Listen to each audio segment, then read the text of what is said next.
Assalamualaikum warahmatullahi wabarakatuh. Perkenalkan, nama saya Mainur Fadila dengan NIM 230605110170. Di sini saya ingin menjelaskan mengenai UTS Interaksi Manusia dan Komputer mengenai review website menggunakan 17 prinsip UI UX Design.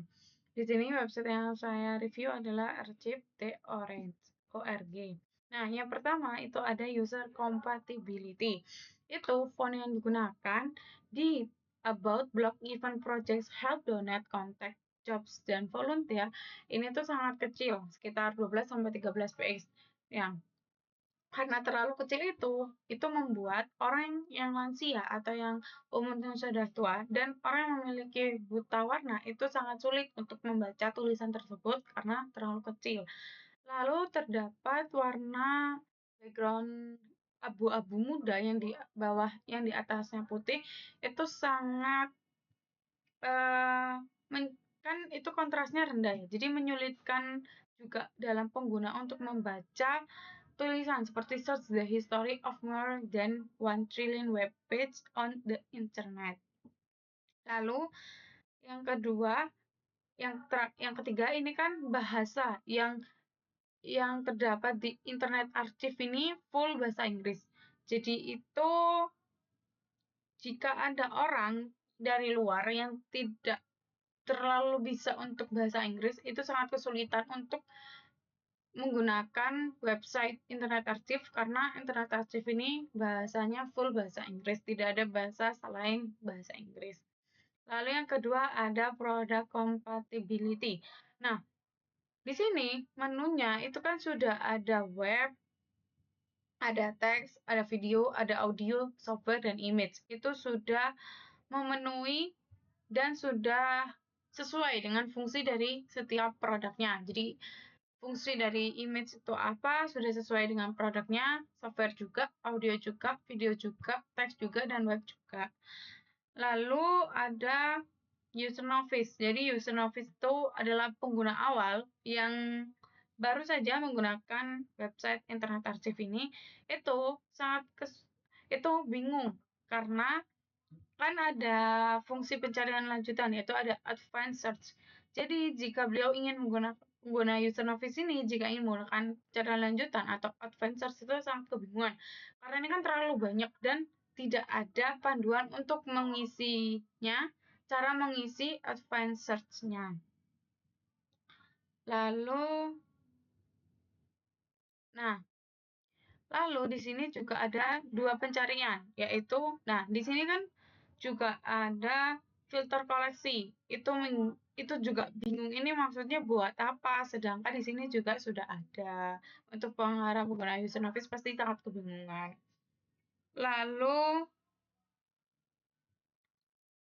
uh, yang ketiga itu ada text compatibility, yaitu ada search bar terletak di posisi yang mudah ditemukan. Jadi ini dengan ini itu posisinya sudah sangat pas, yaitu di tengah dan juga di atas, yang memudahkan para user melihat, oh ini langsung ada search bar-nya, dan posisi yang digunakan search-nya itu sangat strategis.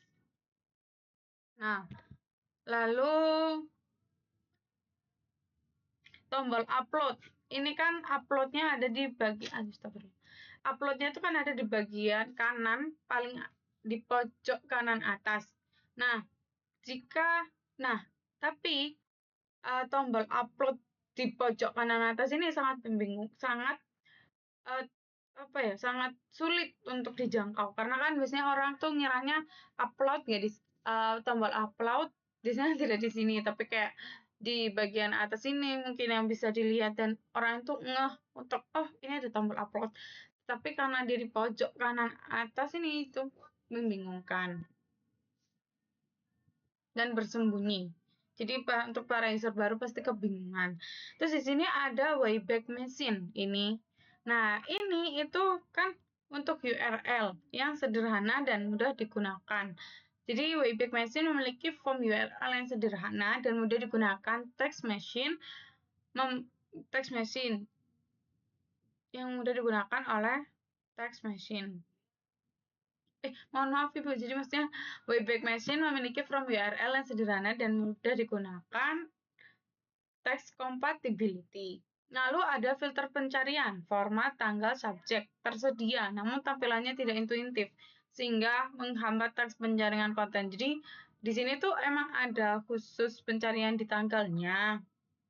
Seperti ini kan ada pencarian untuk tanggalnya, terus kreatornya, dan juga ada untuk subjeknya. Tetapi itu tidak terlihat untuk user baru. Jadi jika user baru itu tidak tahu ada tulisan advanced search, maka ya tidak digunakan oleh user barunya. Jadi menghambat untuk mencari konten.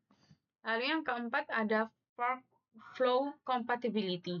Jadi alur kerja yang digunakan di website archive.org ini mengikuti pola umum perpustakaan digital, yaitu ada alur yang pertama alur cari, lalu yang kedua temukan, lalu yang ketiga baca atau unduh, sudah sesuai dengan workflow perpustakaan konvensional.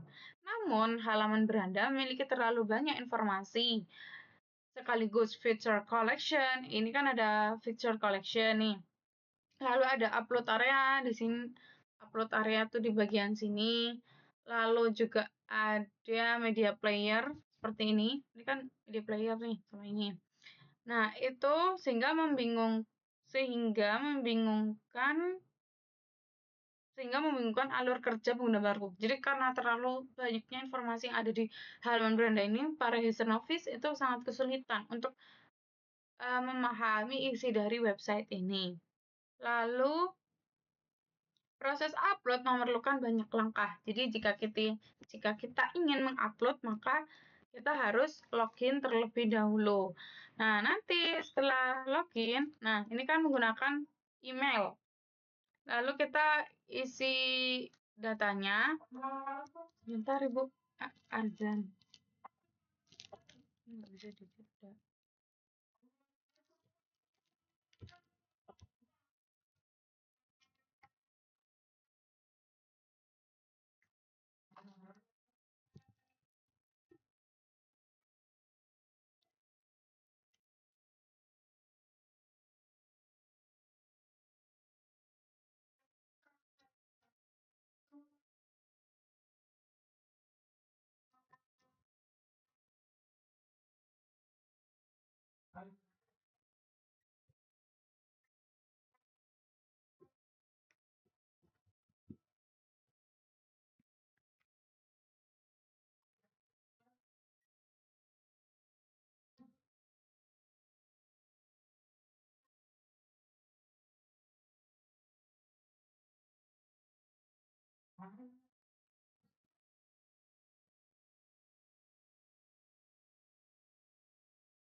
Nah, saya lanjutkan ya Bu. Jadi di sini itu kan ada proses upload. Jadi sebelum upload itu kan kita harus login. Nah, nanti setelah kita login, coba kita login.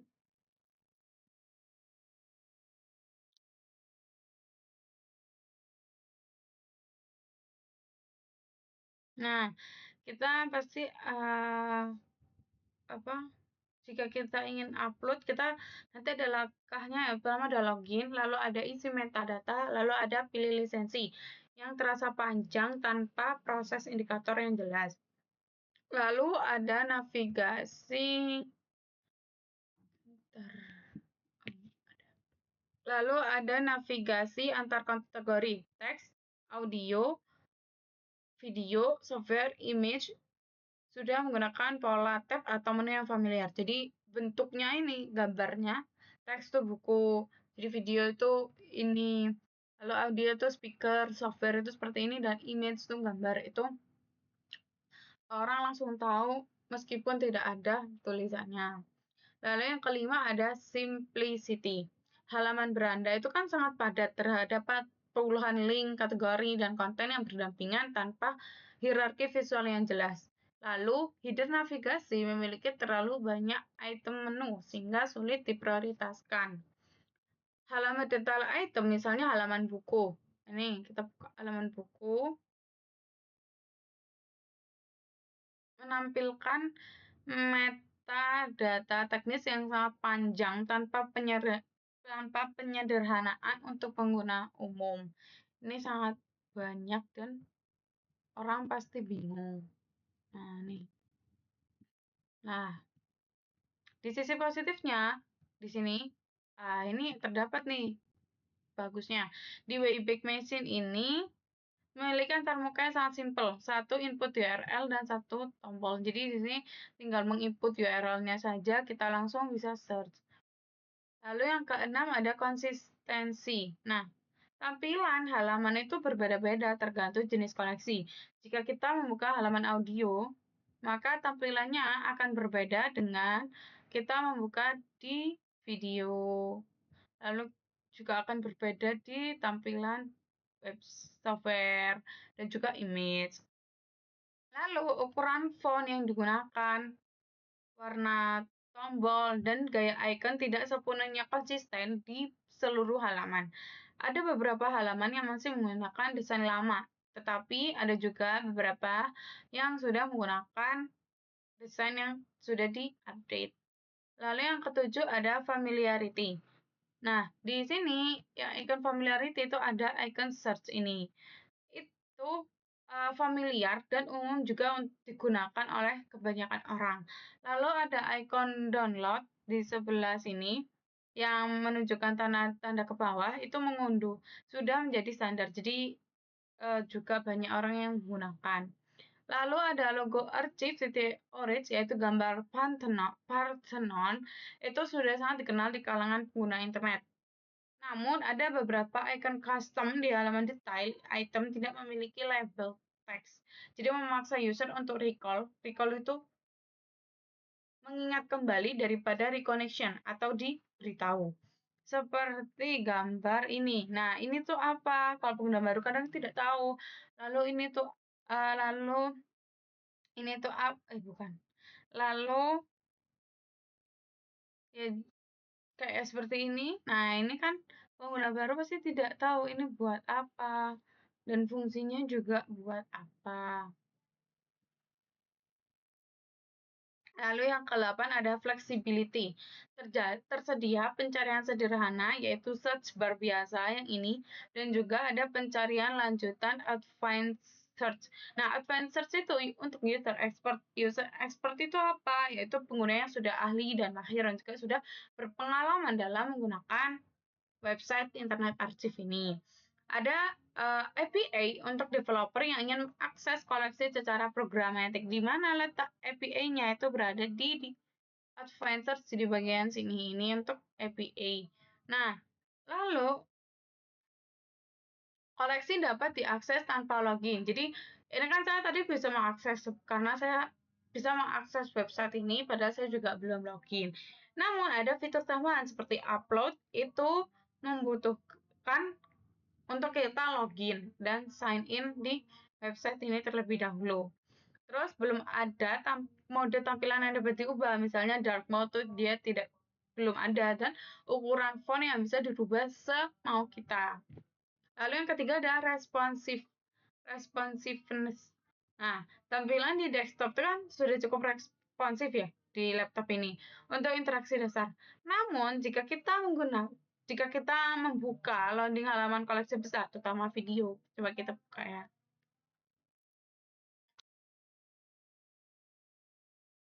Nah, dia tuh loadingnya lama. Ini yang untuk video. Kalau untuk audio,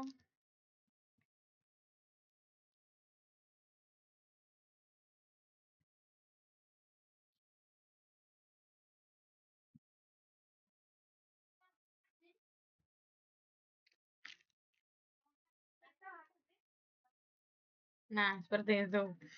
Nah, Wayback Machine itu kan menampilkan kalender tanggal yang responsif dengan hover atau klik yang langsung memberikan feedback. Maksudnya, jika di sini kita membuka di sini, kita ketik google.com. Nah, ini kita bisa memilih kalender. Jadi klik itu bisa kayak gitu. Nah, jadi ini kan hover. Ini kan warnanya berbeda-beda dan jika kita klik juga yang ditampilkannya langsung. Nah, seperti ini. Lalu, desain mobil atau desain yang dibuka, jika kita membukanya di HP itu,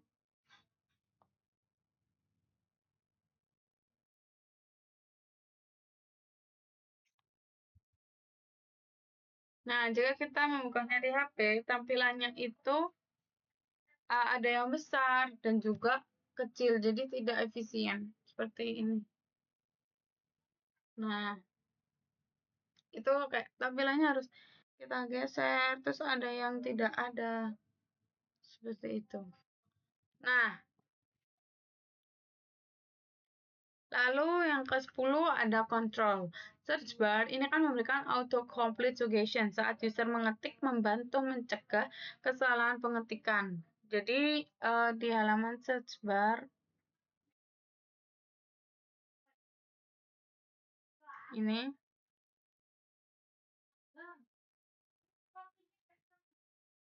nah ini pasti nanti diberitahu oleh di website yang benar yang mana penulisannya.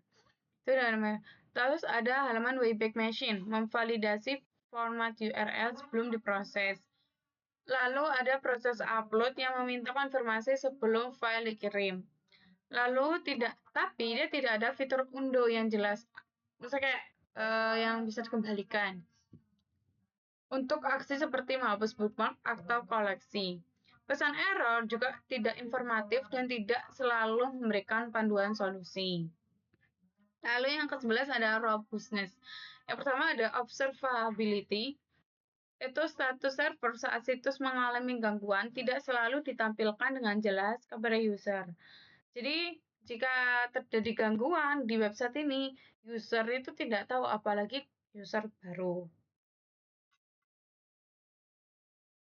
Terus yang kedua ada reachability. Situs itu dapat diakses secara global oleh semua orang di manapun dia berada. Namun, koneksi ke server besar, terutama Wayback Machine, kadang lambat di wilayah-wilayah tertentu. Lalu ada recoverability, yaitu halaman 404 not found, ada namun tidak informatif, hanya menampilkan pesan error tanpa saran navigasi alternatif. Lalu ada browsability, fitur penjelajahan koleksi, browse by subject, date, creator, tersedia dan berfungsi dengan baik. Ini yang saya maksud dengan advanced search ini, itu kan terdapat subject, ada kreator, ada tanggalnya, dan ada title atau subjek yang diinginkan. Lalu yang ke-12 ada protection. Terdapat fitur forgot password untuk recover akun dan proses login menggunakan email OTP one time password yang membatasi kemungkinan kesalahan input password. Lalu ada upload file yang memiliki konfirmasi sebelum pengiriman akhir. Namun tidak ada fitur recycle bin atau undo untuk item yang dihapus dari koleksi pribadi. Tidak ada peringatan yang jelas jika user menutup tab saat sedang upload file besar. Jadi jika kita upload file besar di dalam website ini, terus itu kita kelupaan langsung hilang, dia tidak ada pemberitahuan atau tidak ada kayak Anda sedang mengupload file besar, tidak ada, langsung hilang. Lalu yang ke-13 ada temuan website WYSIWYG, yaitu ada halaman perhatiin jauh book reader menampilkan tampilan yang identik dengan hasil scan fisik buku sangat WYSIWYG. Terus ada media player seperti audio dan video langsung memutar konten sesuai tampilan, tidak ada perbedaan. Jadi langsung memutar, Anda para user ini mengeklik apa, yaitu yang langsung ditampilkan. Lalu ada halaman metadata. Halaman metadata saat upload item menampilkan preview bagaimana halaman item akan terlihat setelah dipublikasi. Namun, pengeditan di deskripsi item atau rich tag tidak menampilkan preview real-time yang sempurna. Saat Anda ngupload terus kan pasti nanti diminta untuk menampilkan rich item atau diminta untuk mendeskripsikan. Nah, itu real time-nya tidak sempurna. Lalu 14 ada direct manipulation. Book reader itu mendukung drag halaman, yaitu menyeret dan juga menggeser halamannya. Dan juga zoom seperti ini. Nah, zoom itu langsung pada gambar teks. Terus ada media player audio atau video. Memiliki slider progress bar yang dapat di-drag langsung. Lalu ada Wayback Machine memiliki kalender interaktif yang bisa diklik langsung untuk memilih tanggal snapshot yang sudah saya tunjukkan tadi. Tapi dia tidak ada fitur drag and drop untuk mengurutkan koleksi pribadi. Jadi jika kita, saya suka nih, yang nomor 1 nih video yang misal untuk nomor 1 nih saya sukanya video yang ini, terus di drag taruh sini, dia tidak bisa. Lalu tidak ada opsi custom tampilan seperti dark mode dan font size yang bisa kita inginkan, para user inginkan. Lalu yang ke-15 ada invisible technology. Wayback Machine itu menyembunyikan kerumitan crawling dan indexing miliaran halaman web di balik antarmuka URL input yang sederhana, yang seperti ini. Nah, dia menutup semua kerumitan crawling dan juga indexing-nya. Lalu ada pencarian koleksi, menyembunyikan kompleksitas full text search dari jutaan dokumen. Format file yang beragam seperti PDF yang kita bisa download. Nah, karena ini itu ditampilkan dengan tombol download yang seragam tanpa perlu user memahami detailnya. Namun, beberapa pesan error masih menampilkan technical jargon yang membuat user awam, misalnya error HTTP code tanpa penjelasan. Lalu yang ke-16 ada website ease of learning, yaitu fungsi dasar mencari dan mengunduh konten. Dapat dipahami dalam beberapa menit oleh user yang sudah familiar dengan perpustakaan digital. Tetapi tidak ada tutorial untuk para user baru atau yang baru menggunakan website archive.org ini. Nah, fitur lanjutan seperti upload koleksi, penggunaan API, atau item-item tertentu itu membutuhkan waktu yang lama untuk kita pelajari. Dan juga ada halaman help yang menjelaskan fitur utama, namun lokasinya kurang menonjol. Nah, lokasinya help itu terdapat di sini. Nah, di sini. Nah, orang pasti nggak ngeh kalau ini ada tulisannya help. Karena lokasi yang dia taruh itu sangat tidak menonjol. Lalu yang terakhir ada ease of use, yaitu target pengguna utama seperti peneliti, akademisi, jurnalis. Situs ini itu cukup mudah digunakan oleh mereka karena terbiasa dengan websitenya perpustakaan digital. Tapi untuk pengguna baru atau pengguna umum yang belum familiar, karena banyaknya pilihan dan juga padatnya informasi membuat situs terasa overwhelming atau kebanyakan informasi.